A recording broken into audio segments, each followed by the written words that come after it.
My name is Emery Brooks, and at 30 years old, I'm a hospice nurse in Chicago, navigating the delicate space between life and death for strangers while wrestling with a family that's never truly seen me. The wind off Lake Michigan carries a chill that mirrors the coldness I've felt from my relatives, but nothing prepared me for the betrayal that came when my grandmother, Evelyn Harper, passed away at 82. A misfired text from my cousin Emily revealed I'd been excluded from the reading of her will, a deliberate act that cracked open a fault line in our family. What followed was a storm of greed, accusations, and revelations that tested my heart and reshaped my understanding of love, legacy, and my own strength. This is my story of standing up for the woman who raised me, fighting for her truth, and finding my own. If you're still listening, we want to sincerely thank you for spending your time with us. Truly means a lot. We'd love to know, where in the world are you watching from? Drop your country in the comments and let's see how far this message has reached. If you haven't subscribed to the channel yet, I highly recommend doing it now so you won't miss any of our upcoming stories. These aren't just ordinary stories, they're filled with meaningful life lessons that can inspire, teach, and stay with you long after the video ends. Hit that subscribe button and join our growing community. It was a biting April evening in 2025, the kind where Chicago's skyline glitters against a bruised purple sky, and the wind howls through Logan Square's tree-lined streets. I was in my cramped apartment, the radiator hissing as I stirred a pot of chili, the cumin-heavy scent mingling with the faint tang of spring rain seeping through the window. My shift at the hospice center had been grueling. Holding a patient's hand as she took her final breath leaves a weight no shower can wash away. My phone buzzed on the counter and I glanced at it, expecting a work update. Instead, it was a group text from my cousin Evelyn Harper, 28, a marketing exec with a knack for sharp words and sharper ambitions. While reading tomorrow at Bennett's office, 2 p.m. Mom says don't tell Emery. A second message followed instantly. Wrong thread, sorry, ignore that. The spoon slipped from my hand, clattering into the pot. My heart thudded, a sickening rhythm that drowned out the radiator's hum. Emily's words burned into me. My own family, Uncle Daniel, Aunt Margaret, cousins Emily and Lucas, had decided I didn't belong at the reading of my grandmother Evelyn's will. Evelyn, who'd been my refuge since I was a girl, whose laughter was as warm as the ginger cookies we baked together. Why would they shut me out? I sank onto a wobbly kitchen chair, the chili simmering forgotten, my mind spiraling back to the woman who'd shaped me. I wasn't raised to chase money. My father, Robert Harper, was a high school history teacher, the rebel of the Harper clan for choosing chalkboards over boardrooms. My mother, Sarah, a pediatric nurse, poured her heart into her patients, even after Dad's sudden stroke when I was 12 left us scraping by. Evelyn, Dad's mother, stepped in without hesitation, opening her Lincoln Park home, a Victorian gem with ivy-clad walls, creaking oak floors, and stained glass windows that cast rainbows across the parlor. Sundays with her were my sanctuary. We'd knead dough in her kitchen, the air thick with cinnamon and the secret pinch of black pepper she swore made her cookies legendary. "Emery," she'd say, wiping flour from my nose, "you see people's hearts, not their wallets. That's your superpower." But to my extended family, my choice to become a hospice nurse was a betrayal of the Harper legacy, a fortune built on my great-grandfather's grain processing machine, now manifested in prime Chicago real estate. Uncle Daniel, 55, a real estate tycoon with a Gold Coast penthouse, once cornered me at Thanksgiving, his bourbon glass catching the chandelier's light. "You could be managing my properties, Emery. Why waste your life on deathbeds?" His children, Emily and Lucas, 30, a banker with a taste for Italian suits, echoed his scorn. "Don't you want to be somebody?" Emily asked at a family dinner, her manicured nails tapping her Pinot Noir glass. To them, my career was a rejection of everything the Harpers stood for: wealth, status, power. Evelyn wasn't your typical heiress. A retired elementary school teacher, she wore faded cardigans and scuffed loafers, her silver hair pulled into a loose bun. She volunteered at a South Side food pantry, ladling soup for strangers, and donated quietly to literacy programs and women's shelters. Her Lincoln Park home was her one extravagance, a time capsule of Harper history with mahogany banisters, faded Persian rugs, and a garden where lavender and lilacs bloomed in defiant bursts of color. It wasn't a showpiece but a sanctuary, filled with memories of her late husband, Harold, and my father, Robert. My uncle and aunt never understood her. Daniel, with his Rolex and sleek Tesla, would stride through her house, eyeing the crown molding like it was a stock portfolio. Margaret, 52, a high-end event planner who orchestrated galas for Chicago's elite, brought gifts Evelyn didn't want, a crystal vase, a Burberry scarf, then left after snapping a photo for her Instagram followers. Emily and Lucas, raised on private schools and trust funds, visited only for holiday feasts, their eyes glazing over when Evelyn tried to share stories of our family's past. My great-grandmother, a trailblazing Chicago doctor, the textile machine that sparked our wealth, the struggles that humanized us. "Wealth doesn't make you worthy, Emery," Evelyn told me one afternoon, her voice soft as we sat in her garden, bees buzzing lazily around us. "It's how you treat people when there's nothing to gain." As Evelyn's health faltered in her late 70s, I became her anchor. I'd visit twice a week, hauling groceries from the corner market or sorting her medications in the kitchen, the radio humming jazz in the background. We'd bake her famous cookies, laughing when I inevitably got flour on my face. She'd share tales of our ancestors, how her grandmother fought for women's suffrage, how her father lost everything in the Great Depression before rebuilding.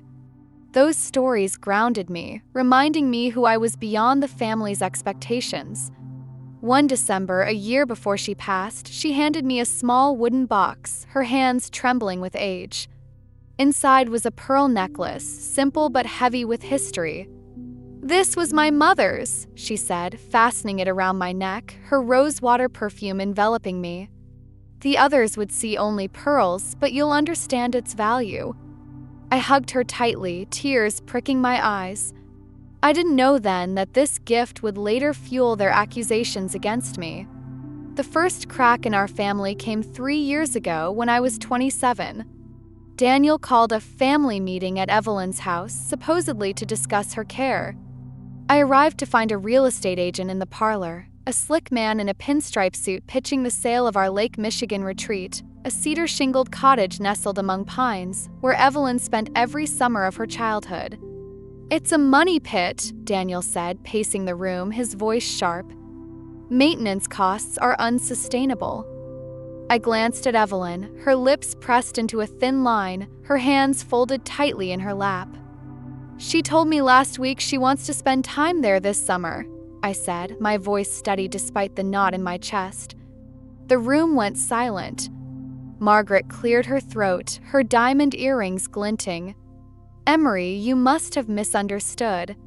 Mother knows her limits." But Evelyn's voice cut through, firm despite her frailty. "I said exactly that to Emery. I'm not selling." The agent shuffled out, muttering apologies, and Daniel's eyes narrowed at me. Later, in the kitchen, he cornered me, his breath heavy with bourbon. "You think you're her favorite, but you're med-scheming things you don't understand. This family's wealth wasn't built by your father's starry-eyed ideals." The jab at Dad, who died when I was a child, stung like a slap. "This isn't about money, Uncle Daniel," I said, my voice trembling. "It's about what Evelyn wants." That day marked the start of Daniel's campaign against me. He whispered to relatives that I was manipulating Evelyn, positioning myself as the favored heir. By Christmas, the family's attitude shifted. Margaret forgot to include me in the annual photo, her smile tight as she waved me aside. Emily made pointed remarks about gold diggers while passing the cranberry sauce, her eyes locked on mine. Even Aunt Grace, my mother's sister, who'd once braided my hair at family picnics, grew distant, her hugs replaced with curt nods. I overheard Daniel telling Lucas, "We need to protect Mom from Emery's influence. She's got her wrapped around her finger." I tried to clear the air, sending emails explaining I only wanted Evelyn's comfort, but the responses were cold. Margaret wrote, "We all want what's best for Mother," and left it at that. The exclusion became overt. At Easter, I wasn't invited to a gathering at Daniel's North Shore mansion. I saw photos on Emily's Instagram, Evelyn sitting frail in a corner, surrounded by cousins who'd barely visited her. When I called her, her voice was small. "You weren't invited?" Confusion in her tone broke my heart. As Evelyn's health declined, Margaret imposed a visiting schedule, limiting me to 2 hours on Sundays, claiming it was to avoid tiring mother. Cousins or aunts would coincidentally show up during my slots, making private moments impossible. I found ways to stay close, sneaking lunches with Evelyn on my days off, thanks to Claire and Gwyn, her warm-hearted home health aide who'd become my ally. Christmas before Evelyn died was the cruelest cut. Margaret texted, "We're keeping it small this year. Mother needs rest." Clara later told me small meant everyone but me. On Christmas Eve, I dropped off a gift through Clara, Evelyn's favorite ginger cookies, a navy cashmere shawl, and a photo album of our summers at the lake house, its pages filled with snapshots of us fishing, laughing, and watching sunsets over Lake Michigan. When Evelyn passed in April, I learned of it from Clara, not my family. Her voice cracked over the phone, and I raced to the Lincoln Park house, my heart pounding. Daniel and Margaret were already there, dictating funeral plans to a somber director. "Oh, Emery," Margaret said, her smile dripping with false sweetness. "We were going to call you." The funeral was a masterclass in family politics. I was relegated to the third row in the church, behind distant cousins who'd seen Evelyn twice in a decade. Daniel's eulogy droned on about his father's business acumen, barely mentioning Evelyn's warmth or wisdom. I clung to her words from our last conversation a week before she died. She'd gripped my hand, her eyes blazing with a strength that belied her frail body. "Emery, I've watched everyone for years. I see everything, and I'm going to make things right." I thought she meant finding peace. I didn't know she was planning a reckoning. 2 weeks later, Emily's accidental text about the will reading shattered my world. I sat at my kitchen table, the chilly cold, debating whether to stay away. Part of me wanted to rise above their pettiness. I'd never cared about Evelyn's money. But her voice echoed in my mind. "Stand up for yourself, Emery.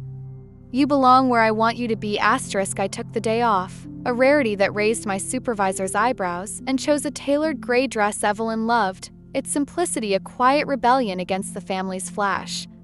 Driving to Thomas Bennett's office in the Loop, my hand shook on the steering wheel, the Chicago skyline looming like a jury. Bennett's office occupied the 40th floor of a glass tower, the city sprawling below like a map of my fractured life. My family was clustered in the waiting area, Daniel in a bespoke suit, Margaret in a silk scarf, Emily and Lucas whispering, Aunt Grace avoiding my gaze. Margaret saw me first, her face hardening. "Emery, what are you doing here?" Daniel stepped forward, his broad frame blocking me. "This is for family who respected Mom's wishes." I lifted my chin. "I am family." Before the argument could escalate, Thomas Bennett, a silver-haired man with kind eyes and a quiet authority, ushered us into a sleek conference room. The mahogany table gleamed under recessed lights, and the tension crackled like static. Margaret spoke first, her voice honeyed.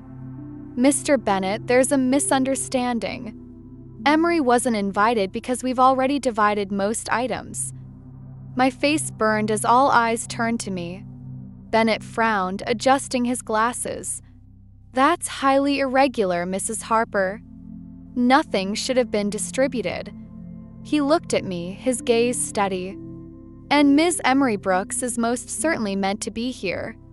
He opened a folder, his voice calm but unyielding. "Evelyn Harper's will names Emery Brooks as the sole heir to her entire estate, the Lincoln Park residence, the Lake Michigan property, all financial accounts, investments, and personal belongings." The room erupted. Emily dropped her coffee mug, the porcelain shattering on the hardwood. Daniel's face turned crimson. "This is impossible," he roared. Bennett remained unfazed. "There's no mistake. Evelyn was meticulous." He read the will aloud, each word a sledgehammer to my family's expectations.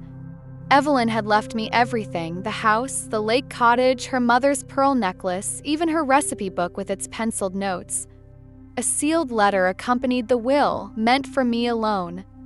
As Bennett handed it to me, Margaret burst into tears, mascara streaking her cheeks. After all we did for her. Lucas muttered about contesting the will, claiming Evelyn wasn't of sound mind. Bennett shut him down. Evelyn underwent 3 neurological evaluations last year, all confirming her competence. She also installed cameras and kept detailed records of your visits, or lack thereof. That night, alone in my apartment, the city's hum a distant pulse, I opened Evelyn's letter. Her elegant handwriting filled the page, each word a lifeline. Asterisk, my dearest Emery, asterisk. Asterisk, if you're reading this, the family is likely in chaos. I've watched them for years, Daniel eyeing my properties, Margaret bringing gifts but never her heart, Emily and Lucas calling only when it suited them. You were different. You came to bake, to listen, to love me for me. I tested everyone, mentioning valuable items to see who cared about my health and who cared about my wealth. You never failed the test. This inheritance is my way of honoring your heart. Stand strong, my girl. You're more like me than you know, asterisk. Love, Grandma Evelyn. Tears blurred the ink. She'd seen through their facades, her sharp mind a blade honed by years of observation. But the letter wasn't her only gift. In her closet, behind a panel I'd never noticed, I found a safe, opened with her birthday. Inside was a leather journal, USB drives, and a note. For Emery, use if necessary. The journal was a chronicle of betrayal, every visit, every slight, meticulously recorded. One entry chilled me. Asterisk, Daniel came today, spent 10 minutes on my health, then an hour pushing to sell the lake house. He doesn't know it's worth $2 million now. Asterisk, another noted Margaret and Emily taking a diamond bracelet, caught on a hidden camera in the upstairs hall. The family's campaign escalated. Daniel filed a lawsuit claiming I'd manipulated Evelyn. Margaret called my hospice center, spreading lies that I'd neglected patients to curry favor with my grandmother. Emily posted on social media. Asterisk, some people will do anything for money. Truth always comes out. Asterisk, the stress seeped into my bones, insomnia kept me up, panic attacks struck during shifts, and headaches became my constant companion. My supervisor, Lisa, noticed my errors, forgotten medication logs, misplaced charts, and sat me down. Emery, this isn't you. Take a week off. Your patients need you whole. During that week, I visited Evelyn's house, my house now. The silence was oppressive, the air heavy with her rosewater perfume. But the house felt hollow. The antique clock in the hall was gone. Her crystal figurines were missing pieces. Her jewelry box was nearly empty, the recipe book stolen. I sank onto her bed, stripped of its handmade quilt, and sobbed for the memories they'd erased. In her study, I found a hidden compartment in her favorite bookshelf, revealed by a loose panel. Inside was a letter that shattered me. Daniel had accused my father of stealing from the family trust decades ago, leading to his ostracism. Evelyn had known it was a lie but lacked proof until she began documenting everything. The lake house, I wandered the creaking floors, the scent of pine and lake water flooding my senses. In the basement, behind dusty furniture, I found a painting Evelyn had done, a vibrant depiction of my father as a boy, fishing on the dock, his smile bright under a golden sky. I clutched it, tears streaming, and vowed to protect her legacy. Armed with her journal, recordings, and this new truth, I called Thomas Bennett. I'm ready to fight, I said. He connected me with Sarah Donovan, a relentless litigation attorney who reviewed Evelyn's evidence with awe. Your grandmother built a fortress, she said. This is airtight. I also reconnected with an old friend, Mia Torres, a social worker I'd known since high school. Over coffee in a Wicker Park cafe, the clink of mugs and hum of conversation grounding me, I poured out my story. Mia, with her warm brown eyes and no-nonsense braid, listened intently. Emery, you're not alone in this. Evelyn gave you the tools to win, but you need to take care of yourself too. Her support became my lifeline, a reminder of the chosen family I still had. The legal battle was a crucible. Daniel's lawsuit claimed undue influence, but Sarah countered with Evelyn's videos. In one, dated a year before her death, Evelyn spoke to the camera, Bennett beside her. "I'm of sound mind and I choose Emery because she loves me, not my money." In court, Emily played a doctored video suggesting I'd coerced Evelyn, her smug smile faltering when Sarah presented a recording of Evelyn describing Emily taking her bracelet. The judge's face hardened. "This matter is settled," he ruled, dismissing Daniel's case. But the fight didn't end there. A real estate firm, tied to Daniel's business partners, sent a letter threatening to sue if I didn't sell the Lincoln Park house, claiming it was zoned for commercial development. Sarah laughed it off. "They're bluffing, but Evelyn's records showed Daniel tried to broker that deal behind her back." We filed demands for the return of stolen items, backed by Evelyn's inventory and camera footage. Sarah also uncovered financial records showing Daniel and Margaret had charged personal expenses, yacht rentals, gala tickets to Evelyn's accounts under the guise of caretaking. Clara and other nurses provided affidavits, confirming I'd visited Evelyn 64 times in her final year, compared to Daniel's 7 and Margaret's 9. Mia helped me compile patient testimonials from the hospice center, proving my dedication and countering Margaret's slander. The center's legal team sent cease and desist letters, threatening action if the defamatory calls continued. At a family meeting in Sarah's office, we played Evelyn's videos. Daniel went pale, Margaret clutched her pearls, and Emily sobbed. Sarah displayed a spreadsheet of stolen items, $400,000 worth, from a Tiffany lamp to my great-grandmother's Afghan. "Return them in 7 days or we file theft charges," she said. Daniel's lawyer whispered urgently, and within days, the lawsuit was dropped. Items began arriving on the porch, jewelry in velvet boxes, the recipe book, the quilt, delivered by couriers, no apologies attached. The victory was hollow. I'd won the estate but lost my family. Margaret called, her voice softer. "We didn't realize how much you meant to her." I replied, "You never asked." Seeking some closure, I offered each relative one sentimental item. Emily chose the recipe book, her voice breaking. "She taught me snickerdoodles once. It's all I have." Lucas took my grandfather's fishing tackle box, reminiscing about childhood trips. Margaret picked a watercolor Evelyn painted of Lake Michigan at sunset.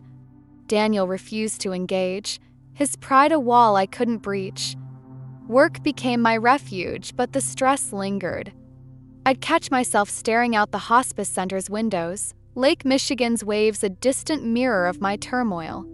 Mia dragged me to yoga classes, her teasing laughter pulling me back to myself. "You're Emery Brooks, badass nurse and heir to a legacy. Don't forget it." One evening in Evelyn's study, I found another letter tucked in her desk. "After everything is settled," she wrote, "Emery, this wasn't about punishing them, it was about recognizing you. The money changes people, but you understand its purpose, to create security for generosity. Don't let it change you. Take that trip to Italy we dreamed of. Start the hospice program you talked about. Keep the lake house for your future. And when the time is right, leave room for family, not because they deserve it, but because connection matters. I love you, my brave girl, *.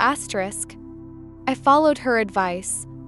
I founded the Evelyn Harper Foundation, supporting elderly people without families, and a scholarship for nursing students at my alma mater. I traveled to Tuscany, walking the village where Evelyn's parents were born, the cobblestone streets alive with their history. Healing came in fragments. Emily reached out, sharing photos of her baby named Evelyn. "I want her to know the real stories," she said. Lucas invited me to his wedding, a tentative gesture. Margaret sent a Christmas card, praising the foundation. Daniel remained distant, but I left the door open. A year had passed since the storm of the will reading, and I stood on the porch of the Lincoln Park house, my house now, watching the Chicago sky blush pink with the last light of summer. The air carried the faint sweetness of lavender from Evelyn's garden, mingling with the distant hum of the city and the soft clink of wind chimes I'd hung on the eaves. The house, once a battleground of family greed, had transformed into a sanctuary again, its creaking oak floors and stained glass windows glowing with the warmth of memory. I'd filled the study with bookshelves, their spines a mosaic of Evelyn's favorite novels and my own, and added a meditation corner in the sunroom where sunlight danced through sheer curtains. Tonight, I was hosting a memorial dinner to honor Evelyn, not as the matriarch of a fractured family, but as the woman who taught me what it means to live with heart. I'd invited only those who truly knew her: Claire Nguyen, the home health aide whose gentle hands and fierce loyalty had eased Evelyn's final days; Thomas Bennett, her lawyer and friend whose steady presence had guarded her wishes; Mia Torres, my high school friend whose laughter had pulled me through the darkest moments; and a handful of Evelyn's neighbors and old teaching colleagues who'd loved her for her quick wit and boundless kindness. The dining room table, polished to a gleam, was set with Evelyn's favorite china, its delicate floral pattern catching the candlelight. A bottle of her beloved sherry sat at the center, its amber glow a quiet tribute. As we gathered, the room filled with stories. Clara recounted how Evelyn, even in her friliest moments, would sneak extra cookies to the neighbors' kids, her eyes twinkling with mischief. Bennett shared a memory of Evelyn organizing a book drive for her students decades ago, her determination outshining any corporate tycoon. Mia, her braids swinging as she leaned forward, described the time Evelyn taught us to make paper boats for a rainy day race in the garden stream, her laughter louder than the storm. I shared my own memory of Evelyn and me at the lake house watching fireflies over Lake Michigan, her voice soft as she said, "Emery, the world will try to dim your light. Don't let it." We raised our glasses, the sherry's warmth spreading through us, and toasted to a woman who'd lived not for wealth, but for love. After dinner, we spilled into the garden, the air cool and alive with the hum of crickets and the flicker of fireflies. I stood by the lavender bushes Evelyn had planted decades ago, their scent grounding me as I looked at the faces around me. This was my family now, not bound by blood, but by the shared reverence for a woman who saw the world's heart. I slipped away to the porch, the boards creaking under my feet, and whispered to the evening air, "We did it, Grandma! We honored your truth." Evelyn's greatest gift wasn't the house, the lake cottage, or the millions tied to the Harper name. It was the courage to stand tall in my truth, to face betrayal and greed without losing my compass. I'd lost the family I was born into, Uncle Daniel's pride, Aunt Margaret's cold ambition, Emily and Lucas's entitlement, but I'd gained a chosen family, woven from love, respect, and shared memories. The house, once hollowed by theft, was full again, not just with returned heirlooms but with the life I was building. I'd turned Evelyn's legacy into something living, a foundation for the elderly, a scholarship for nurses, a commitment to kindness over cruelty. As the fireflies danced, I felt her presence, her slight smile saying she'd known all along how this would unfold. 4 lessons for you. Your worth isn't measured by others' expectations. My family saw my nursing career as a failure because it didn't glitter with wealth or status. But Evelyn taught me that worth lies in the impact you make, the hands you hold, the hearts you touch. Don't let anyone define your value by their yardstick. Find your own measure and live by it fiercely. Kindness requires boundaries. I loved my family, even as they turned against me, but Evelyn showed me that kindness doesn't mean being a doormat. Setting boundaries, whether it's saying no to manipulation or standing up for what's right, is an act of strength, not weakness.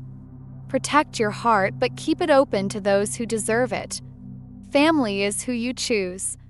Losing my blood family was a wound that still aches, but I found a new family in Clara, Mia, Bennett, and others who shared Evelyn's values. Blood doesn't define family, love, respect, and shared purpose do. Surround yourself with people who lift you up, not tear you down. Your legacy is how you live, not what you leave. Evelyn's wealth was a tool, but her true bequest was her courage, her compassion, her refusal to bend to greed. Live in a way that inspires others, that leaves the world softer, kinder. That's the inheritance that endures. The greatest inheritance isn't measured in dollars, it's the strength to live your truth, to honor those who shaped you, and to build a legacy of love. If this story moved you, please like, share, and subscribe to join us in celebrating stories of courage and heart. Thank you for listening to my journey. May you find the courage to shine your light, just as Evelyn taught me to shine mine.